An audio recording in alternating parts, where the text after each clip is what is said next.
Canada has just taken the strongest step yet in the North American auto showdown, and this time there is no misreading the message. Ottawa has officially withdrawn from key U.S. Tonight begins with a shock that North America has not seen in more than 3 decades. Canada has officially broken away from the United States in the auto sector, withdrawing from all major cooperation frameworks and triggering a trade rupture that could dismantle the very engine of the continent's manufacturing economy.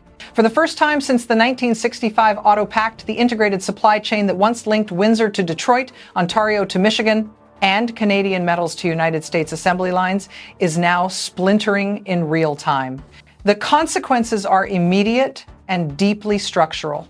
The United States auto industry, which depends on more than 75% cross-border parts integration, now faces rising production costs, unstable logistics, and an industrial landscape shaped not by cooperation, but by confrontation.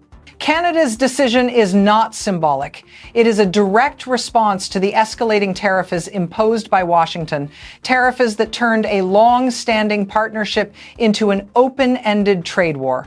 And tonight, the question is no longer whether the fallout will spread, but how far it will reach and how much damage it will inflict on both sides of the border. But behind this dramatic withdrawal lies an even larger truth about power, strategy, and the future of North America, and that truth is waiting in the next part. What happened next pushed the situation from serious to historic. Canada's withdrawal was not an isolated gesture. It was the culmination of a year in which Washington's tariff escalation destabilized the very foundations of the North American manufacturing system. In early 2025, the administration in Washington reintroduced its America First doctrine with unprecedented force.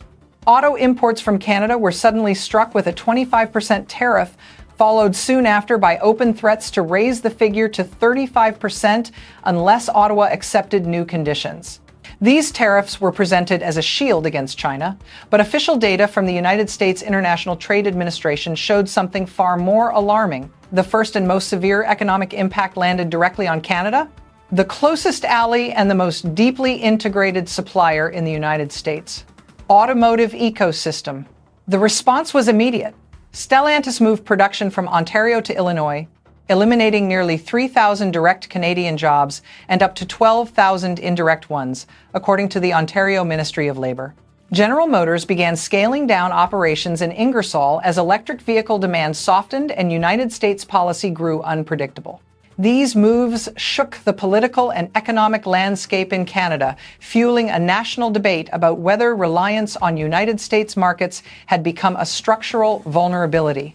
Ottawa issued warnings throughout the summer and autumn of 2025. Tariff-free import allowances for United States automakers were reduced. Dispute proceedings were launched. Future market access would be tied to investment commitments inside Canada. But none of these measures matched the significance of the announcement made this week: the complete suspension of auto cooperation with the United States, effectively ending the assumption that North America would always operate as a unified production bloc. For more than 3 decades, automakers treated the border as a logistical formality. A vehicle built in Michigan could contain an engine cast in Ontario, steel from Hamilton, electronics from Quebec, and interior components from Windsor. That system depended on trust. Trust that disagreements could be managed. Trust that elections would not destabilize supply chains. Trust that allies would never weaponize tariffs against one another. That trust has now collapsed. And Canada's decision marks not just a shift in policy, but a fundamental reordering of the continent's industrial power map. But as severe as this rupture already appears, the next development escalated the crisis even further because Washington's reaction did not calm the situation. It ignited it. The rupture might have remained a severe but manageable dispute until a political spark transformed it into a continent-wide confrontation. That spark did not come from Ottawa. It came from a 60-second advertisement aired by the province of Ontario on American television, a message that dared to speak directly to United States voters rather than to Washington officials. The advertisement warned that tariffs imposed on Canada were in reality taxes on American consumers. It featured hard economic data, a calm tone, and language once spoken by former President Ronald Reagan, a conservative icon whose warning about protectionism remains one of the most quoted in United States economic history. The reaction inside the White House was explosive. Within hours, the president announced an additional 10% tariff on Canadian goods, calling the advertisement an insult to the American people. But within 24 hours, it became clear that the retaliation had backfired. American media replayed the advertisement repeatedly, not because of its production, but because of the fury it triggered in Washington. The more the administration tried to silence the message, the wider it spread. Across the country, economists broke into the national conversation with a blunt reminder: tariffs function as taxes. According to the Congressional Budget Office, previous tariff rounds cost the average American household between $1,200 and $2,000 United States dollars annually in higher prices. The Peterson Institute for International Economics estimated that every 10% tariff on imported metals adds nearly $300 United States dollars to the cost of a typical American-built vehicle. Manufacturers across Michigan, Ohio, and Indiana publicly warned that supply chain delays would worsen. Bloomberg reported that operating costs for United States automakers were rising between 6 and 11% due to the cross-border disruption. Federal Reserve industrial output data for October 2025 showed a 0.4% decline in auto productivity, small on paper but huge in an industry where margins depend on predictable timing. The message was unavoidable. The United States was not shielding itself from foreign competitors. It was destabilizing its own industrial engine. Once the political firestorm exploded, the economic aftershock accelerated at a speed no analyst had anticipated. The North American auto supply chain, once described by the Organization for Economic Cooperation and Development as one of the most interdependent manufacturing ecosystems in the world, began to fracture in real time. United States automakers depend on Canadian components for engines, aluminum frames, electrical modules, battery-grade nickel, and critical safety sensors. Statistics from the United States International Trade Administration show that more than 48% of all parts used in United States assembled vehicles originate in Canada. Every interruption to that flow forces companies to find replacement suppliers, renegotiate contracts, adjust production lines, or halt operations entirely. Ford Motor Company warned that a single missing Canadian part could stop a Michigan assembly line for an entire day. General Motors executives privately admitted that tariff uncertainty had already delayed several electric vehicle platform launches. Suppliers in Ohio reported rising insurance costs due to the unpredictability created by the trade war. Meanwhile, independent auto dealers noted price increases approaching 9% for certain models, with customers walking away rather than paying inflated costs. On the Canadian side, the shock was also profound but strategically different. Instead of relying on the United States, Ottawa accelerated diversification. Nickel exports were rerouted to South Korea and Japan. Quebec's battery sector expanded agreements with Europe. British Columbia's liquefied natural gas expansion advanced faster than projected, supported by demand from Asian partners. The diversification was not symbolic. It was backed by contracts, capital, and long-term commitments from allies searching for stable suppliers outside of China. As Canada moved outward, the United States moved inward, and that divergence widened the crisis. United States manufacturers faced longer lead times, higher costs, and shrinking competitiveness compared to Asian producers. Reshoring efforts stalled as companies realized that replacing Canadian inputs would require years of investment and billions of United States dollars in new infrastructure. Inside Washington, frustration quietly replaced confidence. Officials insisted the situation was under control, but monthly producer price data showed a persistent rise in the cost of auto components. Consumer confidence surveys detected growing anxiety about vehicle affordability. Economists warned that if the trade war continued, North America risked falling behind Europe and Asia in the next decade of electric vehicle development. And yet, even as these pressures mounted, a far more consequential shift was unfolding, one that would alter the strategic balance of the entire continent. Because the next revelation did not just escalate the trade war, It exposed the deeper vulnerabilities inside the United States economy that no tariff could ever hide. The deeper analysts looked, the more alarming the picture became for the United States. What began as a tariff dispute had quietly evolved into a structural industrial crisis, one that no tariff, no speech, and no executive order could instantly reverse. According to the United States Bureau of Labor Statistics, the average price of a new vehicle climbed by 870 United States dollars in the months following the tariff escalation. The Congressional Budget Office warned that the typical American household could see annual costs rise between $1,200 and $2,000 United States dollars if the current tariff structure persisted. These are not abstract projections. These are immediate financial burdens placed on families already struggling with higher housing, energy, and food costs. In the industrial Midwest, the consequences became even more severe. A study from the Peterson Institute for International Economics estimated that 112,000 United States jobs are directly vulnerable due to supply chain dependence on Canadian parts. Michigan auto suppliers reported rising insolvency risks as insurance premiums climbed and delays became more frequent. Ohio manufacturers warned that they were losing contracts to Asian competitors who operate in more stable regional trade environments. Producer price index data added another layer of concern. Auto component prices rose by 3.2% year over year, making it harder for United States factories to maintain competitive pricing in global markets. For the first time since the early 2010s, American automakers privately admitted they were losing ground not only to China, but also to South Korea, Japan, and even European manufacturers whose supply chains remained stable. But the most damaging development came from consumer sentiment. Surveys from the University of Michigan showed a notable decline in confidence among car buyers, with many delaying purchases due to fear of higher prices and shrinking availability. In an industry where timing is everything, hesitation becomes a silent destroyer, eroding revenue month after month. The United States had wanted leverage. Instead, it created uncertainty. And uncertainty is the one currency the auto industry cannot afford.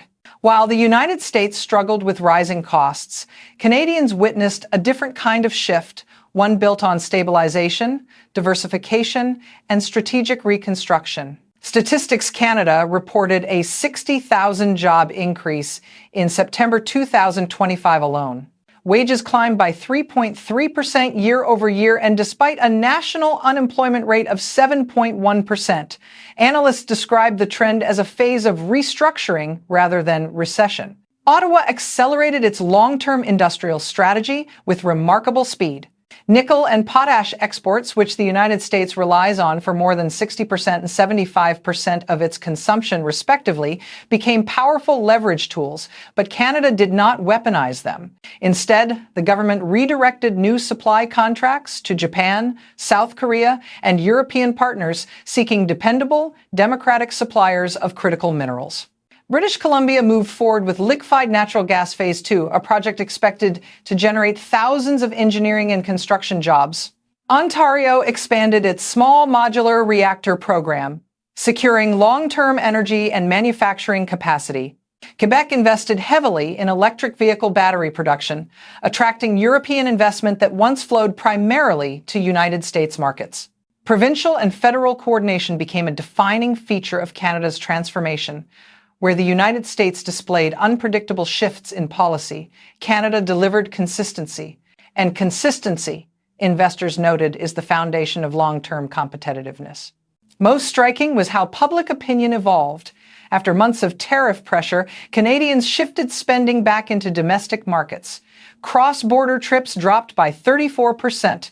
Book sales inside Canada rose. Alcohol purchases increasingly favored domestic producers.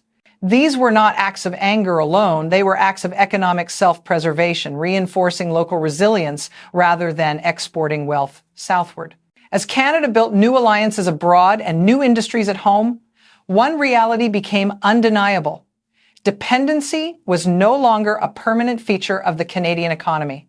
It was a choice, and Canada had chosen a different direction.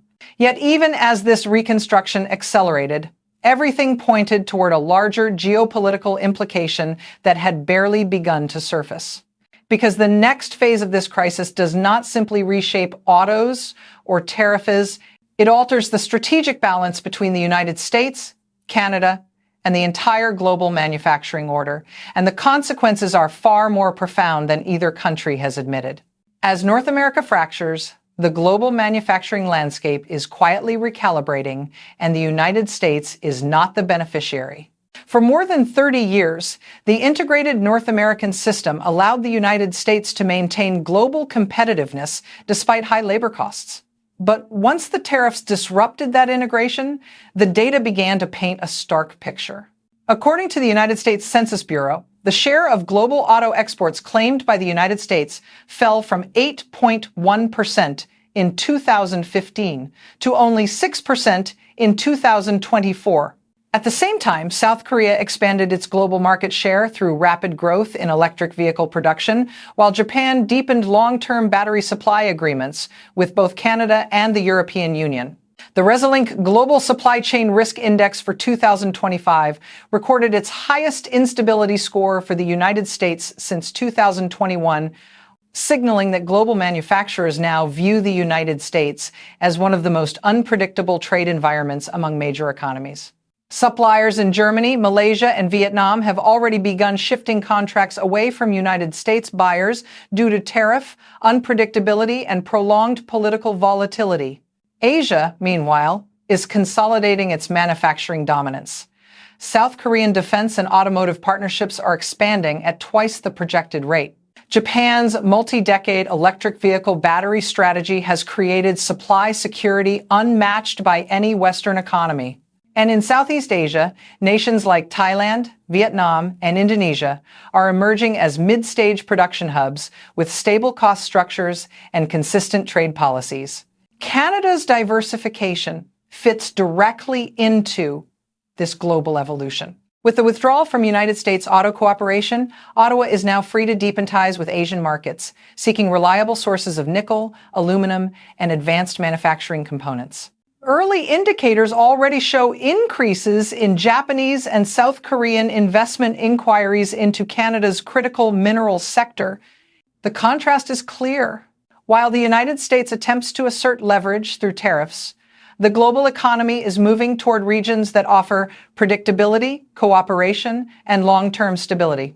And for the first time in decades, North America no longer speaks with one voice. While the United States struggles to maintain its industrial footing, Canada has begun to assume a very different role, one that carries long-term geopolitical weight. The global shift toward electric vehicles, renewable energy, and advanced defense technologies has created a race for critical minerals, stable energy, and dependable industrial capacity. Canada possesses all three, and the world has taken notice. Japan and South Korea have intensified discussions with Ottawa regarding long-term supply contracts for battery-grade nickel and cobalt. European partners have accelerated their engagement after the 2024 Canada European Union Raw Materials Memorandum of Understanding, seeking a secure alternative to Chinese supply chains.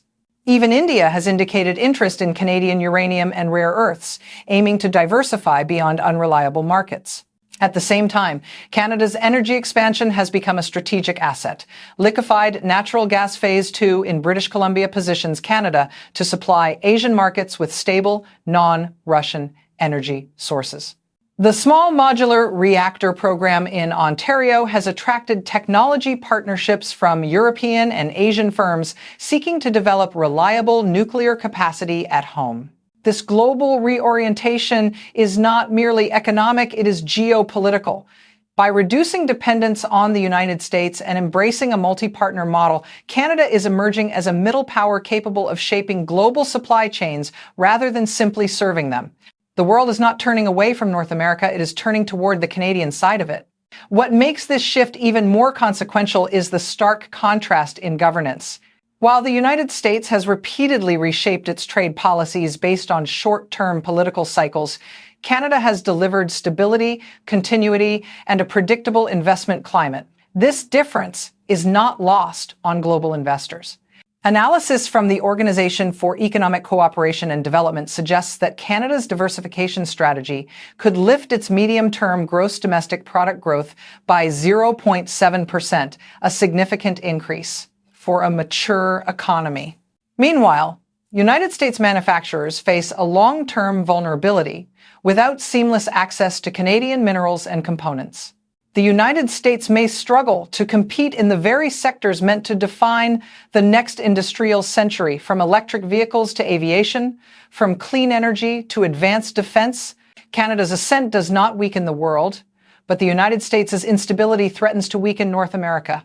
And yet, even this geopolitical shift is not the final chapter, because what comes next is the element of this crisis that neither Washington nor Ottawa has fully acknowledged: the long-term strategic risk that could determine which nation thrives and which nation falls behind in the next generation of global competitiveness. That hidden risk is where this story turns from a trade dispute into a continental reckoning, and that revelation waits in the next part. Beneath the headlines, Canada's long-term strategy reveals a level of planning that few in Washington expected. Ottawa is no longer reacting to United States tariffs. It is redesigning its economic identity from the ground up. The foundation of this strategy rests on a simple principle: reliance must never again become vulnerability. Canada's industrial blueprint now spans three pillars: protection, production, and prosperity, and each is rooted in long-term structural shifts rather than temporary political gestures. Under the protection pillar, public procurement rules guarantee stable demand for Canadian steel and aluminum shielding workers in Hamilton and Saguenay from the volatility of cross-border politics. Under the production pillar, billions of Canadian dollars have been directed toward defense manufacturing, clean energy, and the small modular reactor program, turning Canada into a competitive producer rather than a dependent supplier. Under the prosperity pillar, the government is leveraging the nation's vast reserves of nickel, potash, uranium, and rare earths to attract global investments.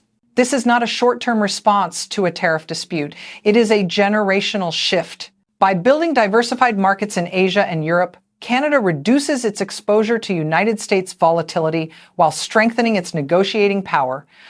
And as more countries compete for access to Canada's critical minerals and reliable energy, Ottawa gains the leverage that Washington once took for granted.